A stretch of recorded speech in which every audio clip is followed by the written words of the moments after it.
Hello and welcome to another edition of the Fervent Four. I am Zach. That is Tim. Good to see everybody. Rounding out interview 3 of 3 from Mighty Dream that took place in Norfolk. You know what's interesting? Do people use the forum in there, or are they just calling it Mighty Dream? If I type it out, then I will include the forum. But Mighty Dream, definitely, it's short and punchy. I think a lot of people just stick to Mighty Dream or MDF. Sure. So I wasn't there for the announcement of something in the water. I don't know if you were, but did they say that like this was a fall spring thing where this is going to come back, or is this a one-time thing? Because I thought someone had said, and maybe it was on stage with us, maybe Jacob said it, but like, is Mighty Dream Forum expected to be in Norfolk every fall, similar settings, and then something in the water in the spring? Did they say that, or did I miss? I think that's how I understood it to be. Okay. That's cool. I don't want to mislead anyone, but that's how I understood it. Potentially something in the future, something in the water is happening, I guess, in April-ish. Yep. Tickets went fast, by the way. That was an interesting thing to get. The line of people that they showed on Instagram, it was an incredible line. Yeah, I haven't seen a line like that since I was like 13 trying to go to a concert, and that's how you used to have to buy tickets. Back in the day, yeah. Yeah, I was surprised at how many people actually like camped out for that. I thought that was a little... Well, when you saw what... not to throw shade, but when I heard what the service fees were, and that if you stood in line, you did not have to pay those service fees. It was $50 a ticket. Yeah. I get it. Okay. Well, and if you're buying 4, that's 200 bones. Okay, now I get it. I guess I digress from my comment. Heavy sigh to processing and whatever those fees are. So right.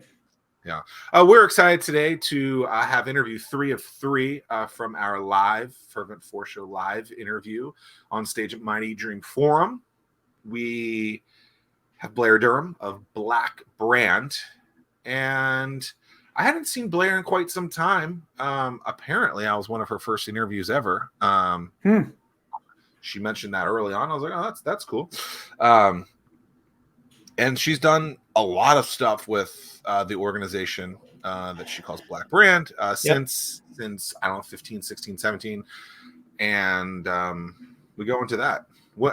Are you familiar with Blair? Do you guys do a lot of work together? I think Blair's great. Yeah, Blair is great. I'm always super happy and fortunate whenever I'm invited to talk to their accelerator cohort.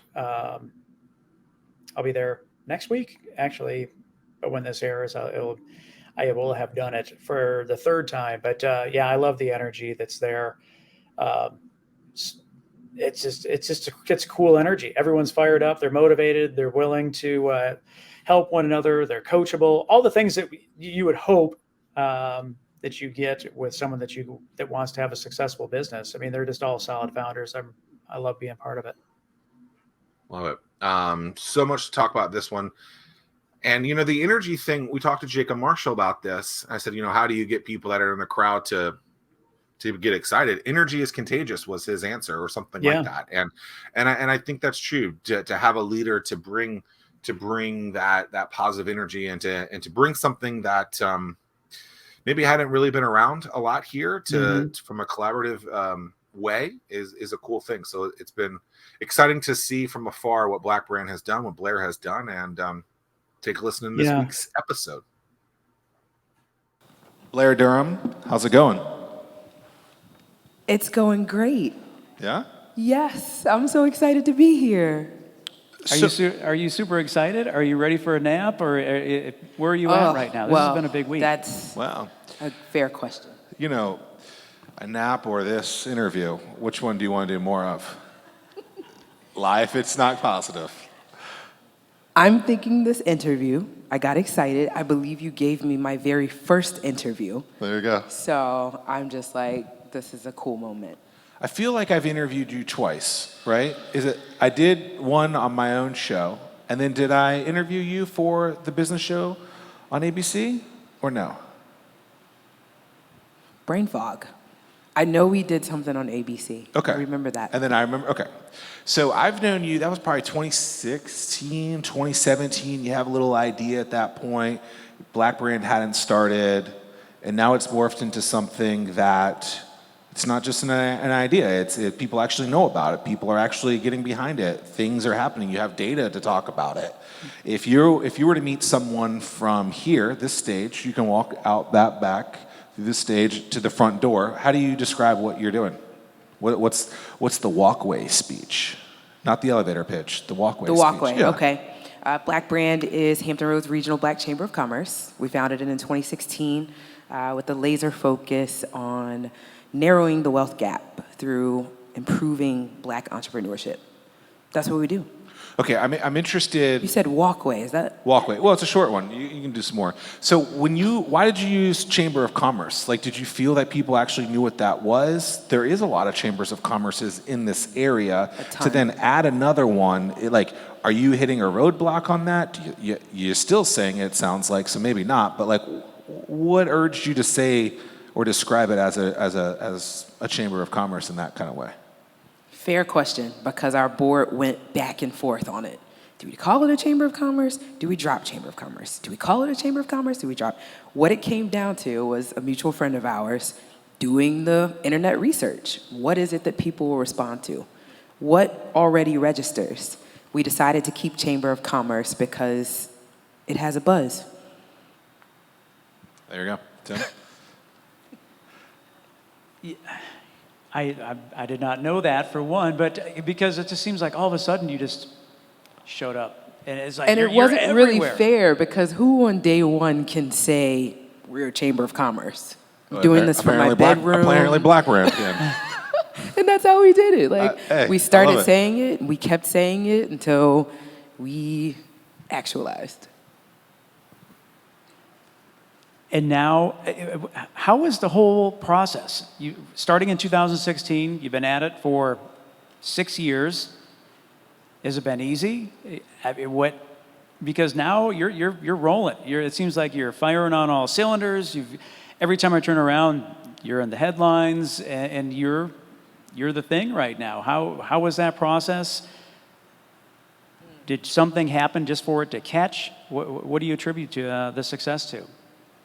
I would say, you ask if it was easy, or if it's been easy, or if it's easy now. And No. I'm sure I know the answer, but I just Ease. want to hear your take. Okay. The most challenging work I have ever done, but at the same time, the most fun, the most rewarding. The question about how it finally took, if it's taking now, right? I would say, it didn't have a choice.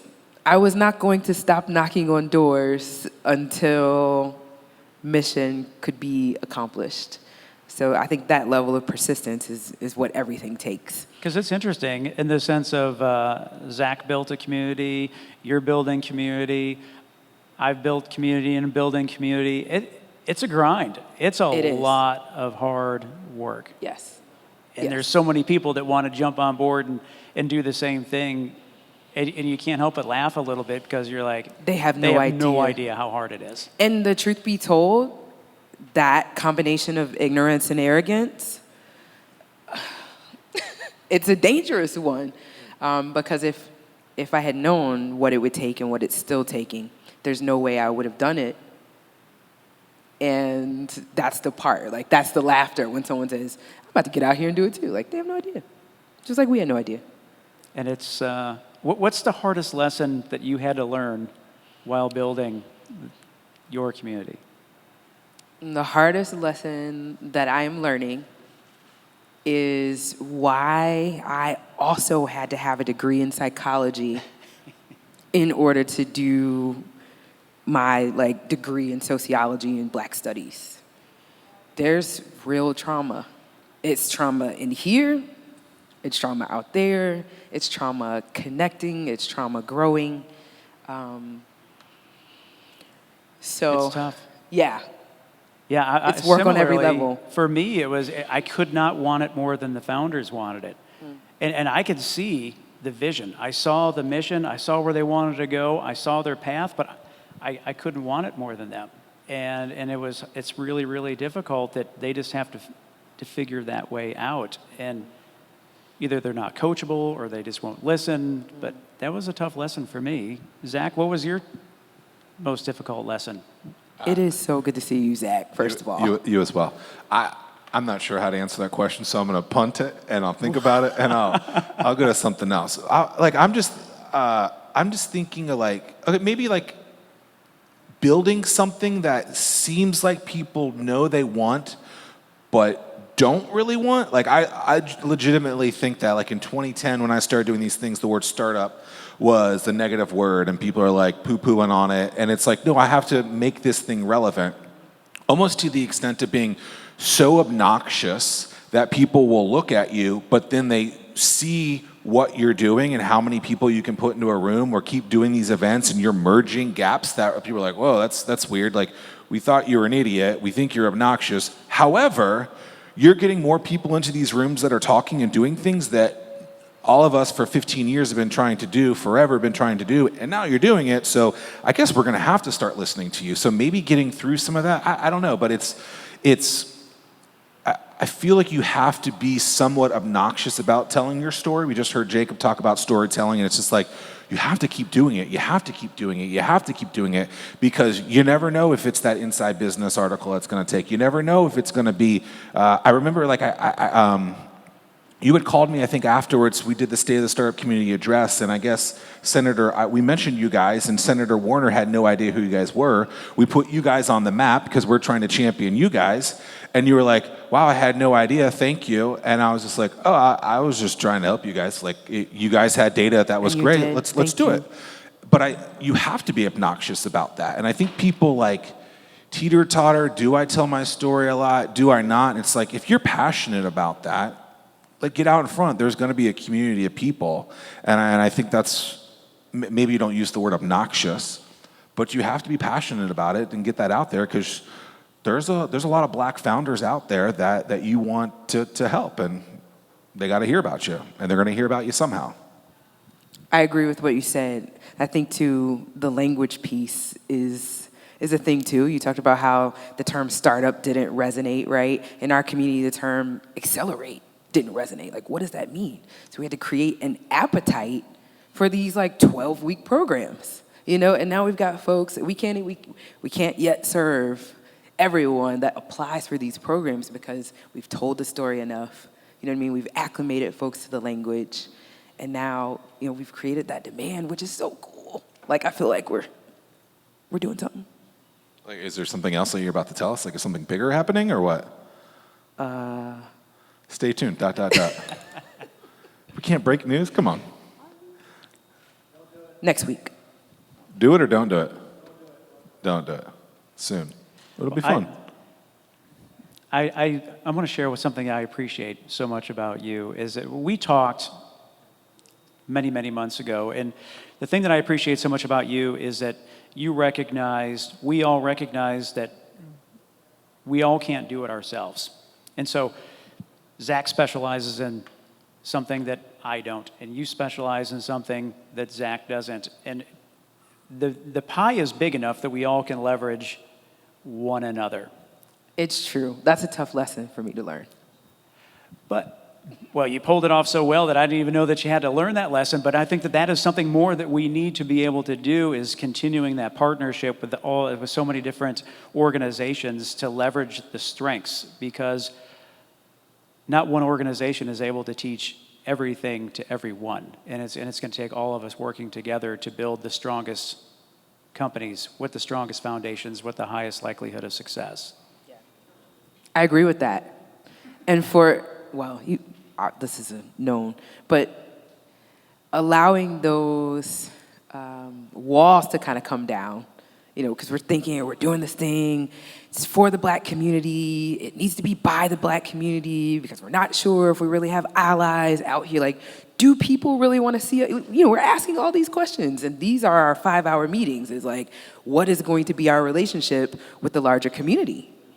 But if I'm being 2,000% transparent, which I can do that, the success of our accelerator is the connectedness, the interconnectedness with all of you. Like, it only works to the extent that there really is an ecosystem that we've all bought into, and we really are sharing those resources. So I've just got gratitude that after we went through that period of maybe too black, you guys were still like, no, it's cool. We're gonna participate. We're gonna show up. We're gonna present. We'll have a table. Say? A period of too black? Is that what you said? Maybe a little, maybe we leaned in too heavy initially. We were a little angry. 2016. Oh, okay. The hashtags, brutality, kind of, it gets on our nerves a bit. Whatever. I mean, I think it's just be obnoxious about it, right? Like I said earlier. Right. But Right. what I remember I asked you a question about this, and it was like, how do you make sure that you don't silo yourself so much that you don't integrate into the community? And I don't remember your answer from before, but I think you articulated it here a lot better. And it's like, no, this isn't just about building a black brand, a black chamber of commerce, whatever crazy buzzwords you guys had back then. It's about integrating into the community. Just don't having judge me, Zach. It's fine. Just having a focal point that is celebration of that, and I think that's something that. Look, that was your focal point at to start, and it's a great one, especially when you start looking at some of the data and how underrepresented they are. It's like I never use the word obnoxious, but like those data points are so low. You're like, this is freaking obnoxious. Like, why would we as a community allow that? And I think you guys are and have continued to fix that, and I think that's great. Thank you. No words. You have questions for us? I've already punted my one question, maybe. What'd you say? Punted one. Well, so a question. When I think about our ecosystem, I think about how it felt like there was a laser focus on high tech, high growth, right? And maybe for good reason. We think about big problems that need to be solved, or even tiny ones that could have really complex and incredible solutions. Like, there needs to be a focus there, right? What would you say now, Zach, is your newer, nuanced, because we haven't talked. Is it still? Or is it just founders generally? Or what do we even mean when we say founders, right? Because that's also not really a term. We talk about business owner, entrepreneur. What do we call ourselves? Yeah, I think those have become Founders. so loosey-goosey at this point. You're a business owner, you're an entrepreneur, you're a founder, What do these you're a things mean? startup. Yeah, they're all the same thing at this point. I've always said, like, things around water in our area is important, right? And I think if you look at what we do so well with water, but are we really known as that water thing? And the one big water thing that most people would talk about is probably the military, the Navy, right? And that's the one that so many try to push away. And not push away, but diversify off of. And it's like, but there are other things with our natural asset of the water here that we can do through that. And whether that be the tourism aspect of it, I guess come spring 2023, there's going to be a big tourism thing going on down. Absolutely. Yeah. But just things around water. There was a big beer thing, over the last decade. That's water. There's a lot of amenities that I think we sometimes look at stuff and be like, oh, San Francisco does that, we should probably do it. And it's like, maybe they're doing that for a reason. Take a real honest look at what we do well and say, maybe we should be doing that. I mean, you got Drone Up. What's the buzzword around that? Like unmanned aerial systems or something like that. Yeah, that's one of the there are certain pillars. Things that people from a technology perspective are really smart at and can build stuff, but I don't think we open up that door enough to let people say, hey, like, this is what's being built here. Here's where a lot of our smartest engineers, technicians, whatever, are, and then build off of stuff like that. And I think that's why you'll start to see success on that when you create density around that. Makes sense. Yeah, I guess to add to that, if I was being really transparent, I think that one of the downfalls of the area that we've had is that we're really good at coming up with new ideas and new initiatives. Because every time you come up with a new initiative, then you can forget about the last one, you avoid failure. But you never won, but there's always promise of that next thing. So it's like, let's come up with another industry, let's come up with another we're going to go high tech, high growth, whatever the case is. I just think that we need to build a community where everybody is invited, everybody is included, and if everybody tries to level up everyone they're around, then great things are going to happen. So Wait, so does that mean that the next new thing is DEI? And is that just like a new thing? I hope it's not just a new thing. I mean, to me, I honestly didn't even have that in mind when I was just thinking about that. I didn't mean to put you on the spot. No. But I was looking at it from an industry standpoint, startup, raising capital. We only can work with high-tech focused companies, medical, unmanned, whatever the case is. No, 100%. I mean, that's just. Do you think that's just DEI is an industry? Or is it an implementation of something that should have been done forever? I'm hoping the latter, but it kind of rolls out like an industry at times. So it becomes so how do you look at this? So it becomes the new HR? It becomes a subset of HR? How do you put that in there? I can't say. Now we're asking the questions on you again. It's good, one though. of I the can't things say. that the Air Force brought me here, and I've been here for 20 years. And the thing that I love so much about the military and what that taught me was you put on the uniform and you just have one thing to do, and that is accomplish the mission. And you're never going to have the funding you need, and you just have the people that you have, but at the end of the day, you are all working for the uniform that you have on and for the country. And so that, for years, that was just the mindset, and I carried that with me. So it's like, we're all in this together. It boggles my mind when I see certain things happen that should never happen. I mean, it just. For sure. Was it on me? I don't look at DEI as an industry. I do just look at it as a very important thing that we need to implement into business, into society. But obviously there's a huge buzz around it, and I think it's important. And until I saw a number that said like 2% of proposals somewhere in this region are what's being accepted from the Black community that's RFPing these things. And it's like, okay, well, that's obnoxious. Like, until those numbers start to go up and become what the region actually looks like, then we got to keep doing that. Agreed. Yeah. I mean, I tell every founder that I work with and every person that I talk to, challenge me. Yeah, it just. I'm a doer. I'm not a talker. So let's go. Let's roll up our sleeves. Let's get to work, and let's make some success happen. So I'm interested in, you talked about how your bold branding in 16, 17, 18 was too Black. What made you come up with that was too Black? Like, how did you come to that conclusion, and how have you moved from that? Because if that was who you were then, it probably helped you get there, and why did you move off of it? Yeah, let me refine what I said a bit. Initially, it really was our thinking that, for example, as it relates to funding, we need to do this in-house. We need to leverage only the Black dollar.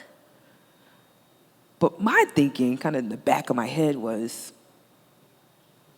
if Dominion Energy's got money, it came from the Black community. Cox, you name it, right? Any of these, clearly the governmental agencies, the philanthropic entities, like, these are our dollars. And they're there. And if we don't go after them. Right, and they're already distributing money somewhere. Might as well jump might as well be yeah. us. It's going to take this funding in order to move the needle. If, in fact, we already had enough dollars, first of all, we would not be needing to do this work. And second, those really are our dollars, to the extent that we're paying these bills, we're paying these taxes. Those are our dollars, and that was an understanding that I just kind of had to lead with in terms of making it happen. I mean, that's how we've been able to scale. is leveraging this larger Is that support. turn pretty easy to your boards, your committees, to your community to say, hey, like, we are going after this? Because it is a sales thing, right? If you think about it, like, you're selling something. You're selling this concept, this theory, this whatever, and you're trying to convince a group of people to buy into what you're selling. And was it easy for you to make that switch, or what was that like? It was a number of conversations until the board could see that. I mean, I don't know if there was maybe a thought that if we leveraged corporate dollars, let's just say, then we would be owned by, and therefore we would no longer be able to like legitimately and passionately and intentionally serve the Black community. But I think we've proven that that's what we're here to do. Like, we're not going to change our mission because we get money from Cox. Like, why would we do that? Well, and if you didn't do that, it would silo you so much that you wouldn't be able to integrate That's into exactly the community. correct. Yeah. Well, I love what you're doing. I am always so thankful when I get invited to come and talk. And we're always so thankful to have you. Well, Seriously. it's just, I love it. And whatever I can do to support what you have going on, you can always count on me. It's awesome. We talked a little earlier about energy and the energy that you all are creating during the class work, when everyone's in the same room together, learning from one another. It is awesome. I love it. So congratulations to you. Thank you so much. Can I just share one quick thing that just happened? We just awarded 3 founders $4,000 each in partnership with Mighty Dream Forum, sponsored by IKEA US Foundation. Very, very cool. It was a thing that, like, otherwise wouldn't have happened, had we not leaned into these kinds of opportunities. I'm excited to be able to keep doing this kind of work. When you heard something like a Mighty Dream come out, were you guys already integrated into that? Did you guys have to raise your hand and push into it? Like, how do you guys push yourself so much so that you can get Oh, my that? goodness. Whew. We were fortunate enough to be in the right room when we were able to learn that this was happening. Kind of 1 week before our large annual convening, Black Diamond Weekend, which starts on the 10th, right here in downtown Norfolk. And I think it was clear that there was a natural partnership. And so we were able to put together some programs. We sold 100 tickets. It's been very cool. Yes. Mighty Dream. I'm blown away by Mighty Dream, and just grateful. One thing I wasn't aware of was like Pharrell's thought leadership. Right. So getting to see him on these panels and getting like intimately acquainted with his thought process around things. What can we do to it's keep inspiring. to keep the fire burning, to keep this thing going strong? Make it free for everybody, man. That's a thing. The affordability.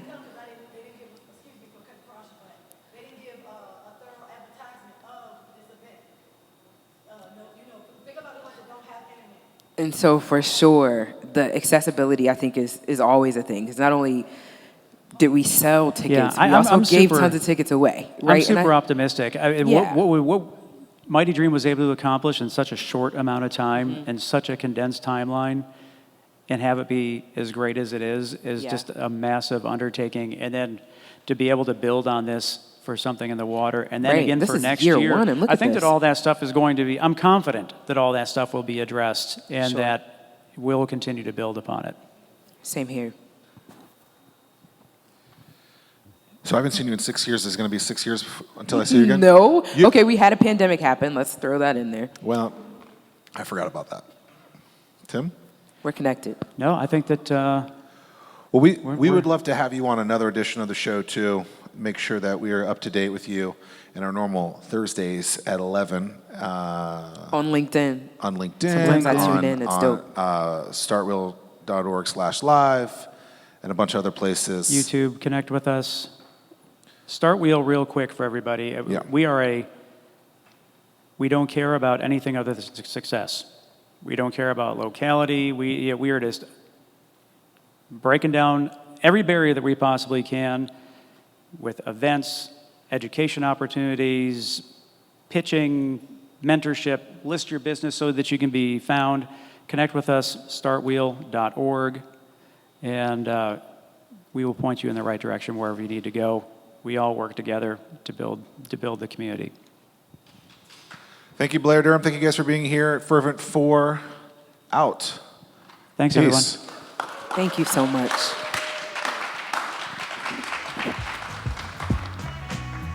Let's give one more round of applause for the Fervent Four, Blair, Jacob, and Antonio.